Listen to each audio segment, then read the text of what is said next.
அட திடீர்னு பாத்தீங்கன்னா உங்க போன் தொலைஞ்சிடுச்சு.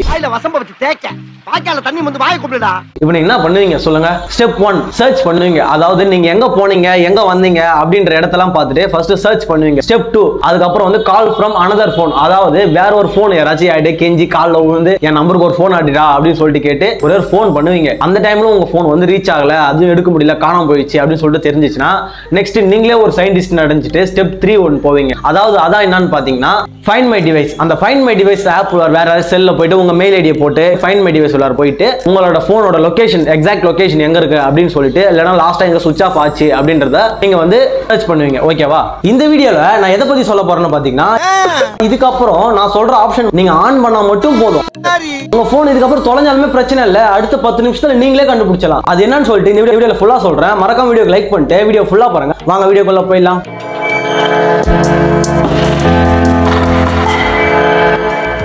சரி, நான் ஸ்டார்டிங்ல சொன்னதெல்லாம் ஒரு பக்கம் அப்படியே இருக்கட்டும். அதுக்கு நம்மளுக்கு என்ன சம்பந்தம்? இப்போ உங்க போன் திருட்டு போச்சுப்பா. ஐயோ சாமி, இப்போ உங்க போன் எடுக்கிறவன் ஃபர்ஸ்ட் என்ன பண்ணுவான்? நல்லவனா இருந்தா வேற ஏதாவது போன் வருதான்னு பார்த்துட்டு வாங்க இங்க தான் இருக்கிறேன், இந்த அட்ரஸ்ல இருக்கிறேன் அப்படின்னு சொல்லிட்டு உங்ககிட்ட போனை ரிட்டர்ன் கொடுத்துருவோம். நாமளும் சரி நம்ம பரவாயில்ல நம்ம போனை வந்து கொடுத்துட்டாங்களே அப்படின்னு சொல்லிட்டு நம்ம வந்து முடிஞ்ச ஹெல்ப் பண்ணுவோம். இல்லைன்னா ஏதாச்சும் ஒரு தேங்க்ஸோ கையோ ஏதோ கொடுத்துட்டு வருவோம்.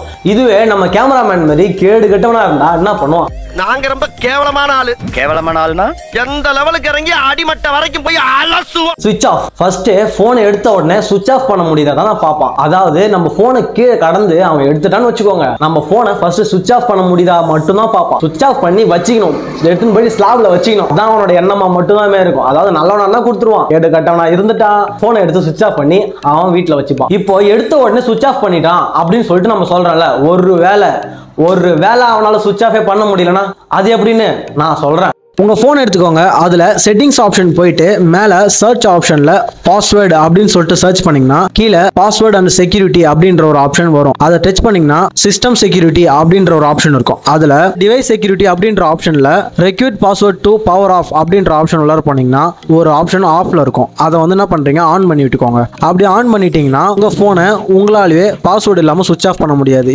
அதாவது இந்த ஆப்ஷன் எனேபிள் பண்றது மூலமா உங்க போனை உங்களால சுவிட்ச் ஆஃப் பண்ண முடியாது. அப்போ பாஸ்வேர்டு தெரியாதவன் கையில உங்க போன் கிடைச்சா அவன் எப்படி சுவிட்ச் ஆஃப் பண்ணுவான்? ஓகே, இதுலயே ஸ்டெப் 2 பார்க்கலாம். சரி, அந்த ஆப்ஷன் எனேபிள் பண்றது மூலமா உங்களோட போனை சுவிட்ச் ஆஃப் தான் பண்ண முடியாது. இந்த மாதிரி நோட்டிபிகேஷன் வியூவரை ஸ்வைப் பண்ணி நெட், லொகேஷன், ஏரோப்ளேன் மோடு எல்லாமே போட்டானா நம்ம என்ன பண்ணுவோம்? ஒன்றும் பண்ண முடியாது. அதாவது லொகேஷனும் ட்ராக் பண்ண முடியாது, போன் பண்ணாலும் போவாது, எந்த பிரயோஜனமும் இல்லாமலே போயிட்டு.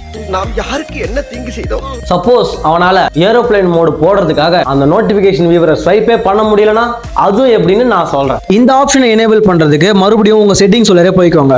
போயிட்டு மேல சர்ச் ஆப்ஷன்ல லாக் ஸ்கிரீன் அப்படின்னு சொல்லிட்டு நீங்க சர்ச் பண்ணீங்கன்னா லாக் ஸ்கிரீன் நோட்டிபிகேஷன் அப்படின்னு சொல்லிட்டு ஒரு ஆப்ஷன் வரும். அதை கிளிக் பண்ணீங்கன்னா swipe down on lock screen to view notification drawer அப்படின்னு சொல்லிட்டு ஒரு ஆப்ஷன் ஆன்ல இருக்கும். அதை ஆஃப் பண்ணி விட்டுக்கோங்க. சரி, ஓகே, இந்த 2 ஆப்ஷன் எனேபிள் பண்ணாலே போதும். உங்க போன்ல எதுவுமே ஒர்க் பண்ண முடியாம, உங்க போன் அவனால சுவிட்ச் ஆஃபும் பண்ண முடியாம, உங்க போன் அவன் கையில சும்மாவே இருக்கும். நாமளும் ஈஸியா ட்ராக் பண்ணி கண்டுபிடிச்சிடலாம். அப்படி வரியா?